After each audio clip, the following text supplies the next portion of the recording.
Hello दोस्तों, मैं शुभम गुप्ता स्वागत करता हूँ आप सभी का शुभम गुप्ता क्लासेस पर। कैसे हैं आप सब लोग? मुझे उम्मीद है बहुत अच्छे से बायोलॉजी को पढ़ रहे हैं हमारी। और हमारी प्लेलिस्ट चल रही है बायोकेमिस्ट्री की। लास्ट लेक्चर में मैंने आपको टॉपिक शुरू किया था इलेक्ट्रॉन ट्रांसपोर्ट चेन सिस्टम का। उसका पार्ट 1 था, फुल डिटेल था, कुछ भी पॉइंट मैंने मिस नहीं करा था।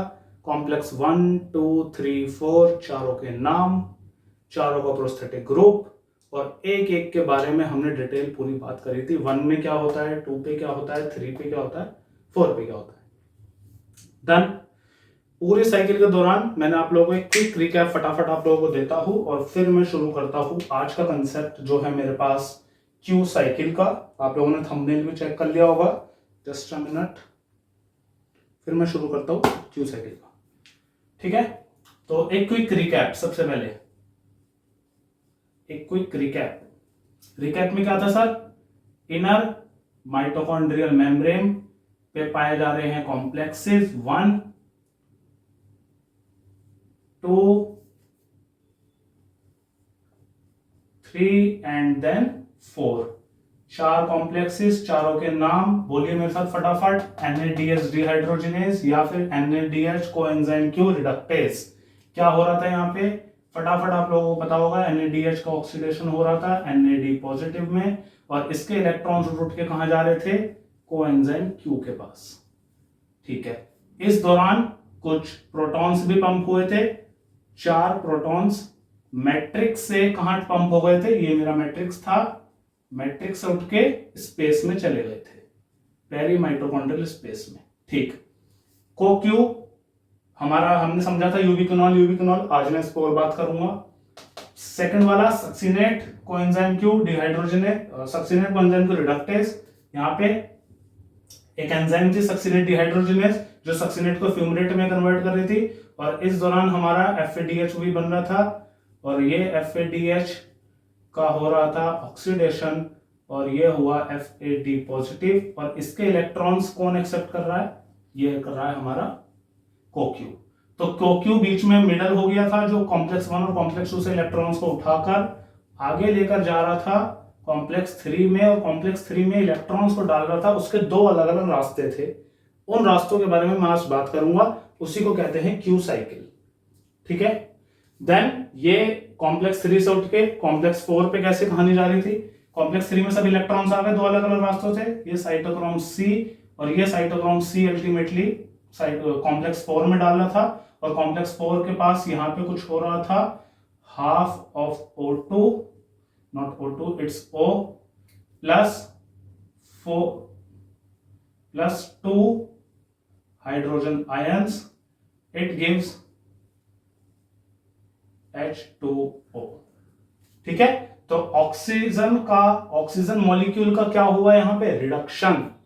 क्यों हुआ सर रिडक्शन? अरे भाई ऑक्सीजन मॉलिक्यूल था, उसके साथ आके कौन चिपका? Hydrogen ion. हाइड्रोजन का जुड़ना क्या कहलाता है? रिडक्शन।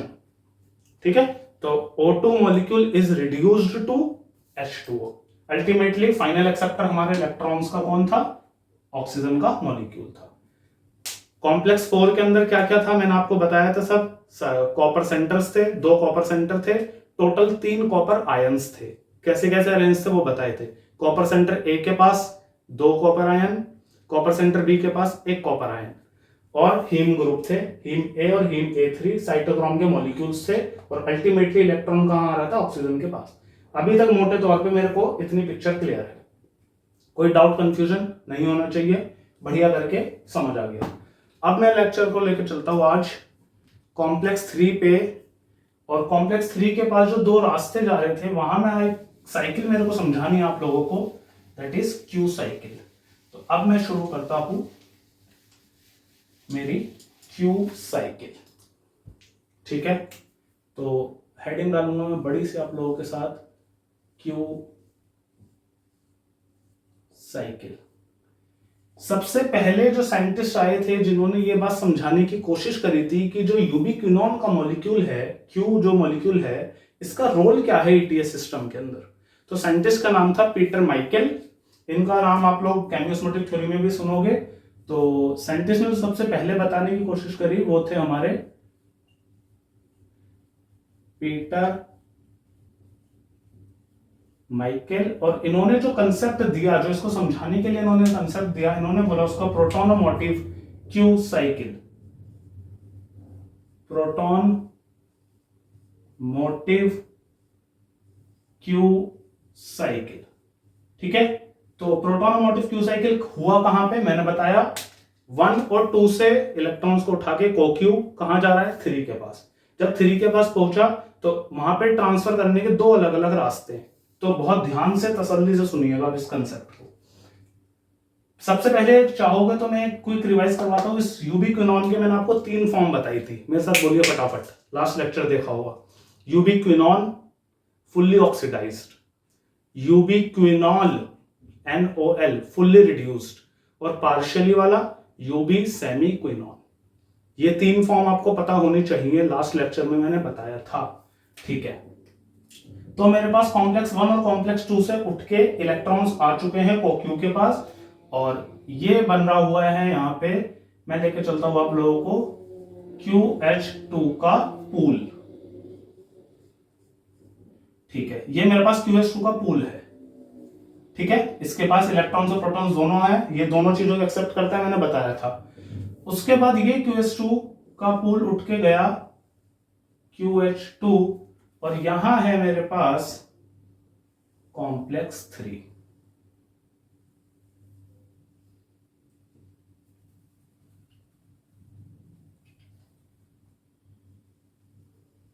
ये है मेरे पास कॉम्प्लेक्स 3। अब इसके पास इलेक्ट्रॉन्स को भेजने के हैं 2 तरीके। 2 तरीके ध्यान से, कौन कौन से सर? एक तरीका तो है आयरन सल्फर क्लस्टर के थ्रू। आयरन सल्फर क्लस्टर से जाएगा साइटोक्रोम C1 के पास, और फिर ये इलेक्ट्रॉन बाहर निकल जाएगा अल्टीमेटली, और साइटोक्रोम C इसको पकड़ेगा और आगे ट्रांसफर कर देगा। एक तरीका तो ये रहा। सबसे पहला तरीका, ये QH2 का मॉलिक्यूल कहां प्रेजेंट है? माइटोकॉन्ड्रिया की इनर मेम्ब्रेन पर ये प्रेजेंट है। ठीक है, ठीक है, इसके पास इलेक्ट्रॉन कहां से रहे? QH2 के पास। ये कॉम्प्लेक्स 1 और कॉम्प्लेक्स 2 से इलेक्ट्रॉन लाया और कॉम्प्लेक्स 3 में डालना चाह रहा है। तो कॉम्प्लेक्स 3 में जब ये इलेक्ट्रॉन को डाल रहा है तो इसके बाद 2 रास्ते दिखे मेरे को, और ये 2 रास्ते मेरे को ये रहे, आयरन सल्फर क्लस्टर से होता हुआ साइटोक्रोम C1, और साइटोक्रोम C1 से फिर फाइनली साइटोक्रोम C एक्सेप्ट करेगा और आगे ले जाएगा। ठीक है, एक तरीका और होता है, एक तरीका होता है साइटोक्रोम BL को ट्रांसफर करेगा। साइटोक्रोम BL से ये आया, ये इलेक्ट्रॉन साइटोक्रोम BH के पास पहुंचेगा। होल्ड करो, अभी QH2 का एक मॉलिक्यूल है। अल्टीमेटली क्यू साइकिल में होता क्या है इतना समझो। क्यू साइकिल के दौरान जो 2 मॉलिक्यूल होते हैं यूबिक्विनॉल के, ये QH2 किसको बताता है? यूबिक्विनॉल, NOL, यूबिक्विनॉल। तो यूबिक्विनॉल के मॉलिक्यूल ऑक्सीडाइज होंगे यूबिक्विनॉन में। ठीक है, तो 2 मॉलिक्यूल होंगे। जब पहला मॉलिक्यूल यूबिक्विनॉल का, क्विनॉल, ठीक, तो पहला मॉलिक्यूल यूबिक्विनॉल का आया, उसके पास अपने इलेक्ट्रॉन्स को भेजे। एक रास्ता उसने इसके थ्रू भेजा, आयरन सल्फर क्लस्टर के थ्रू, और एक इलेक्ट्रॉन भेजा उसने साइटोक्रोम BL, फिर BL से BH। क्या इतना समझ हुआ? ये है भी एक मॉलिक्यूल, मेरे को कितने कराने? 2 मॉलिक्यूल्स। तो एक मॉलिक्यूल यूबिक्विनॉल का जब अपने आप को ऑक्सीडाइज करता है तो ऑक्सीडाइज करके किस में कन्वर्ट हो जाएगा? ये हो जाएगा Q में। तो यहां पे Q पूल बन जाएगा। तो बाहर इधर QH2 था, ये QH2 यूबिक्विनॉल ऑक्सीडाइज हो गया यूबिक्विनॉन में, और इसने अपने इलेक्ट्रॉन्स को भेजा। इलेक्ट्रॉन्स को भेजने के 2 तरीके, आयरन सल्फर क्लस्टर से थ्रू और एक इसके थ्रू। क्या कोई दिक्कत, डाउट नहीं होनी चाहिए? ठीक है, ये जो यूबिक्विनॉन जो बना, ये यूबिक्विनॉन कॉम्प्लेक्स 3 के अंदर दोबारा वापस आता है, और इस कॉम्प्लेक्स 3 के अंदर आके जो इसके पास BH के पास इलेक्ट्रॉन्स हैं, इसके साथ आके अटैच होता है, और अपने आप को ये Q कन्वर्ट कर लेता है यूबी सेमीक्विनॉन में। क्या क्लियर हुआ? ये Q प्यूल जो Q था यूबी सेमीक्विनॉन, ये not ubi semi units, ubiquinone. ये यूबी क्विनॉन वापस आया साइटोक्रोम इसके अंदर कॉम्प्लेक्स 3 के अंदर, और कॉम्प्लेक्स 3 के अंदर आकर जो इलेक्ट्रॉन्स BH के पास थे उनके साथ अटैच हुआ और किस में कन्वर्ट हो गया, यूबी सेमी क्विनॉन में। क्लियर हुआ? तो इसलिए मैं कह रहा था वो 3 वर्ड्स पकड़ के चलना, बहुत अच्छे अच्छे कंसेप्ट हैं वो, अपने आप में कहानी पूरी घूम जाओगे। ठीक, ये हुआ भी एक पार्ट, 2 अलग अलग पार्ट अभी हुआ इस पूरे साइकिल का एक प्रोसेस, क्योंकि मैंने बोले थे 2 मॉलिक्यूल, अभी एक ही मॉलिक्यूल हुआ। दोबारा सुनो मेरी कहानी, एक मॉलिक्यूल यूबी क्विनॉल, इस एक मॉलिक्यूल को होना है ऑक्सीडाइज यूबी क्विनॉन में। इसके पास जब एक मॉलिक्यूल है तो 2 इलेक्ट्रॉन है, 2 इलेक्ट्रॉन में से एक इलेक्ट्रॉन ने रास्ता कौन सा अपनाया, आयरन सल्फर क्लस्टर, और दूसरा रास्ता अपनाया साइटोक्रोम Bl के थ्रू होता हुआ। ये अपना हो गए इलेक्ट्रॉन ट्रांसफर, डन। अब इसका सेकंड पार्ट पाते हैं। अब इसका आया दूसरा मॉलिक्यूल QH2 का, तो QH2 का इसका मतलब मैं इस वाले पूरे प्रोसेस को एक पार्ट में रख दूं, तो यहां से अब मेरा एक दूसरा प्रोसेस शुरू हो रहा है, यहीं से ये रहा। तो QH2 का दोबारा एक मॉलिक्यूल आएगा, दोबारा जाएगा, यहां से फिर 2 रास्ते कटेंगे उसके लिए, ये दोबारा आयरन सल्फर क्लस्टर पे जाएगा, आयरन सल्फर क्लस्टर से दोबारा साइटोक्रोम C1 पे जाएगा, और साइटोक्रोम C1 से फिर बाहर निकलेगा। ये हुआ दूसरा मॉलिक्यूल। तो पहला मॉलिक्यूल ये रहा, दूसरा मॉलिक्यूल ये रहा, पहला रास्ता ये अपनाया, फिर दूसरा रास्ता साइटोक्रोम Bl, साइटोक्रोम Bl से BH और BH, और जो यहां पे जो सेमी यूबिक्विनॉन बना था, ये सेमी यूबिक्विनॉन, इसको अगर मैं यहां से अब बनाऊं तो ये सेमी यूबिक्विनॉन फुल्ली रिड्यूस हो जाएगा किसमें, QH2 में।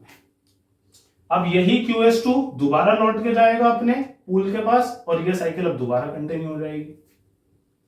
ये QH2 दोबारा से बन गया जो इधर बनाया था, ये QH2 फिर आगे साइकिल, फिर ऐसी सेमी यूबिक्विनॉन बनेगा, सेमी यूबिक्विनॉन आगे बढ़ेगा, फिर ये साइकिल दोबारा चलेगी, दोबारा QH2 दोबारा बनेगा, दोबारा चलेगी, यही साइकिल बार बार बार बार चलती रहती है। और ये 3 मॉलिक्यूल, 3 फॉर्म्स ऑफ यूबिक्विनॉन की, partially oxidised, fully oxidised, fully reduced, आपस में कन्वर्ट होते रहते हैं। ये है क्यू साइकिल जो इतना दिमाग खराब करके रखती है, कुछ भी नहीं है, बहुत इजी है। फिर से पढ़ो मेरे साथ एक बार, क्विक रिकैप। QH2 कॉम्प्लेक्स 1 और कॉम्प्लेक्स 2 से इलेक्ट्रॉन्स उठ के यूबिक्विनॉन के पास, जैसे यूबिक्विनॉन के पास आए तो वो QH2 यूबिक्विनॉल बन गया। तो ये यूबिक्विनॉल गया कॉम्प्लेक्स 3 के पास, यहां इसका नाम लिखो कॉम्प्लेक्स 3। कॉम्प्लेक्स 3 के पास एक मॉलिक्यूल गया, किसका, यूबिक्विनॉल का। शॉर्टकट में मैं इसको नॉल लिख देता हूं नीचे, याद रहेगा। तो ये यूबिक्विनॉल, इसके 2 रास्ते, एक इलेक्ट्रॉन इसके थ्रू गया, एक इलेक्ट्रॉन इसके थ्रू गया। जब आयरन सल्फर क्लस्टर के थ्रू गया, बाहर निकल गया। दूसरा Bl के थ्रू गया, Bl के थ्रू होता हुआ ये Q प्यूल से ये Q किस में कन्वर्ट हो गया, हमारा यूबी सेमीक्विनॉन। इसी का ही जब दूसरा मॉलिक्यूल हुआ तो दूसरा मॉलिक्यूल हुआ, और यहां से भी तो एक Q पूल बनेगा, ठीक है। तो इसी तरीके से ये QH2, देखा जाए साइकिल दोबारा ही तो हो रही है। इसका दूसरा मॉलिक्यूल आया, दूसरा मॉलिक्यूल आयरन सल्फर क्लस्टर को फॉलो किया, Bl आया, BH आया, और उसके बाद ये यूबी सेमीक्विनॉन पूरा का पूरा रिड्यूस हो गया QH2 में। और ये QH2 ये दोबारा से साइकिल में जाएगा, फिर आगे कंटिन्यू हो जाएगा। तो इसी तरीके से ये प्रोसेस बार बार चलता रहता है। ये थी पूरी कहानी क्यू साइकिल की। मैंने एक समझाने की कोशिश करी, बहुत तसल्ली से देसी भाषा में समझाने की पूरी कोशिश करी, ठीक। तो अब मेरे को एक चीज समझ आ गई कि सर हम कॉम्प्लेक्सेस पढ़ रहे थे, कॉम्प्लेक्स 1 के इलेक्ट्रॉन्स आए, क्यू पे गए, कॉम्प्लेक्स 2 के इलेक्ट्रॉन्स आए, क्यू पे गए, क्यू उठ के 3 में आया, 3 में आने के रास्ते देख लिए, ठीक है। इस दौरान एक चीज और होती है, इसी दौरान हमारे 2 हाइड्रोजन इधर बाहर निकलते हैं, हाइड्रोजन आयंस। इसी दौरान जब ये साइकिल यहां दोबारा होगी तो यहां ये 2 हाइड्रोजन आयंस बाहर निकलेंगे। तो अल्टीमेटली क्यू कॉम्प्लेक्स थर्ड के दौरान कितने हाइड्रोजन आयंस बाहर निकले, मैट्रिक्स से स्पेस में कितने हाइड्रोजन आयन बाहर गए, 2 और 2 4। डन। तो हमारे 4 हाइड्रोजन आयन हमको मैट्रिक्स से बाहर निकलते हुए दिखते हैं। इसको 2H पॉजिटिव बनाओ, बस ये साइकिल ऐसे घूमती रहती है। ठीक है, तो अब मैं आप लोगों को फटाफट एक रिकैप देता हूं और फिर हम अच्छे से समझ चुके हैं कि आखिर ईटीएस सिस्टम है क्या। ठीक है, चलिए एक फटाफट मेरे साथ रिकैप करिए इसी वीडियो में, इसी लेक्चर के दौरान। और क्यू साइकिल वगैरह वगैरह सब हमने समझ लिया। अब एक फटाफट रिकैप, अभी तक क्या समझा हमने ईटीएस में। ये है मेरे पास कॉम्प्लेक्स 1, यहां पे NADH, NAD पॉजिटिव, इसके इलेक्ट्रॉन्स उठ के गए CoQ के पास। ठीक है, यहां से 4 हाइड्रोजन आयन पंप हो गए। आगे बढ़ा, कॉम्प्लेक्स 2 पे आया, यहां पे FADH2 ऑक्सीडाइज हुआ FAD पॉजिटिव। ठीक है, यहां पे इसने इलेक्ट्रॉन्स उठा के दोबारा से इसको दिए CoQ को, और ये CoQ अब आगे आ गया। कॉम्प्लेक्स 3, इसके पास आते ही यहां पे 2 तरीके हैं। कौन कौन से 2 तरीके, पूरी की पूरी क्यू साइकिल यहां पे चल रही है, वो मैंने आपको समझा दी। क्यू साइकिल के दौरान जो इलेक्ट्रॉन्स यहां पर आए वो सब आगे चले गए साइटोक्रोम C के पास, और ये साइटोक्रोम C इन इलेक्ट्रॉन्स को उठाकर कहां भेजेगा, कॉम्प्लेक्स 4 में। ठीक है, कॉम्प्लेक्स 3 के दौरान जब हम लोग 3 पर आए थे, जब 3 पर आए तो 3 के दौरान भी हमारे 4 हाइड्रोजन आयंस बाहर पंप हो गए। 4 हाइड्रोजन आयन यहां से निकले, 4 यहां से निकले। कॉम्प्लेक्स 2 के दौरान कोई भी हाइड्रोजन आयन पंप नहीं होता, नहीं होता, नहीं होता। 3 बार क्रॉस लगा दिया, याद रखेंगे इसको आप, बिल्कुल भी नहीं होता ये लो। ठीक है, कोई हाइड्रोजन आयन बाहर नहीं निकलता। डन। कॉम्प्लेक्स 4 पे पहुंचे, ये साइटोक्रोम C, इसको मैं ऊपर बनाता हूं ताकि आप लोगों को अच्छे से समझा सकूं।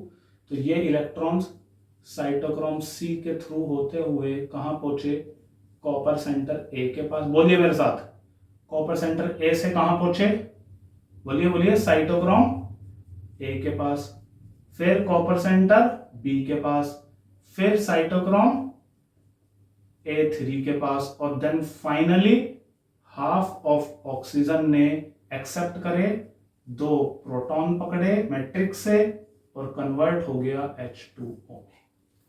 This is the complete process of electron transport system. कुछ क्लियर हुआ? तो ये थी हमारी ईटीएस के कितने कितने कॉम्प्लेक्सेस कैसे कैसे करते हैं। ये एक ओवरव्यू आप लोगों को दिमाग में रहेगा, तो आप लोग का ऐसा भी कोई सा भी जवाब हो आप सारे क्वेश्चन टिक करेंगे। ठीक है, मोटे तौर पर सर ये समझ आ गया ईटीएस सिस्टम, मोटे तौर पर नहीं, अब तो बहुत अच्छे से समझ आ गया ईटीएस सिस्टम। ठीक है, तो अब कहानी ये आती है कि ये जो हाइड्रोजन आयंस बन रहे हैं इस दौरान, 1 मिनट, कॉम्प्लेक्स 4 के दौरान भी 2 हाइड्रोजन आयन बाहर निकलते हैं। तो यहाँ पे जो हाइड्रोजन आयन बाहर निकल रहे हैं, अब इनका होगा क्या। ये हाइड्रोजन आयन बाहर इतने इकट्ठा हो गए, मैट्रिक्स से निकल कर कहां जा रहे हैं, ये सब मैट्रिक्स से निकल कर कहां जा रहे हैं, स्पेस में, माइटोकॉन्ड्रियल स्पेस। तो माइटोकॉन्ड्रियल स्पेस में इलेक्ट्रॉन्स भर गए, इकट्ठे हो गए, मैट्रिक्स में कम हो गए, तो अपने आप में ग्रेडियंट बन गया। तो वो इतना प्रेशर क्रिएट करेंगे कि अब ये प्रेशर पूरे उठ के इधर की साइड धक्का मारेंगे और हमारा एटीपी जनरेट होगा। कैसे होगा, केमियोस्मोटिक थ्योरी बात करेंगे नेक्स्ट लेक्चर में, अभी नहीं करूंगा। पहले ये 2 लेक्चर्स को दोबारा से समझिए, फुल डिटेल अच्छे से समझिए। ठीक, और कुछ इसके अंदर रह गया हो, मुझे लगता है काफी हद तक हमने कंप्लीट चीजों को कर लिया है। आप लोग एक बार दोबारा से तसल्ली से एनसीईआरटी रीड करिए, किसी एक अच्छी बुक को रीड करिए, फिर आपको चीजें क्लियर होने लगेंगी। ठीक है, तो चलिए फिलहाल के लिए लेक्चर को ओवर करते हैं। यहीं के लिए रखते हैं। क्यू साइकिल आपने समझ ली। नेक्स्ट में हम लोग मिलेंगे और फिर स्केमियोस्मोटिक थ्योरी कंटिन्यू करके एटीपी बनाएंगे। ठीक है, एक हल्का सा हिंट दे दूं जाते जाते। NADH, मैंने एक बात बताई थी आपको, NADH टूट के कितने एटीपी देता है? 3 एटीपी। FADH टूट के कितने एटीपी दे रहा था? 2 एटीपी। अब क्या बता सकते हो कैसे? देखो काउंट करो। NADH कॉम्प्लेक्स 1 के इलेक्ट्रॉन कूद के कहां पहुंचे? CoQ। देखा जाए तो 2 पे, 2 से 3 पे, 3 से 4 पे। तो कितनी बार जंप हुआ?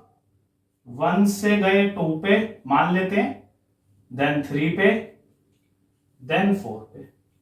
कितनी बार जंप हुआ? 1 2 3। तो NADH कितने एटीपी देगा? 3 एटीपी। अब क्लियर हो रहा होगा। FADH2 2 से स्टार्ट होगा, 2 से गया 3 पे और 3 से गया 4 पे। तो 2 बार जंप हुए इसके इलेक्ट्रॉन, तो कितने देगा? 2 एटीपी। तो ऐसे आप लोग समझ सकते हो और ये पकड़ भी सकते हो 3 एटीपी और 2 एटीपी की कहानी कैसे चल रही है। ठीक है, NADH 3 बार, 1 से 2 पे, 2 से 3 पे, 3 से 4 पे। FADH 2 से 3 पे, 3 से 4 पे। कहानी आपके सामने पूरी पिक्चर क्लियर।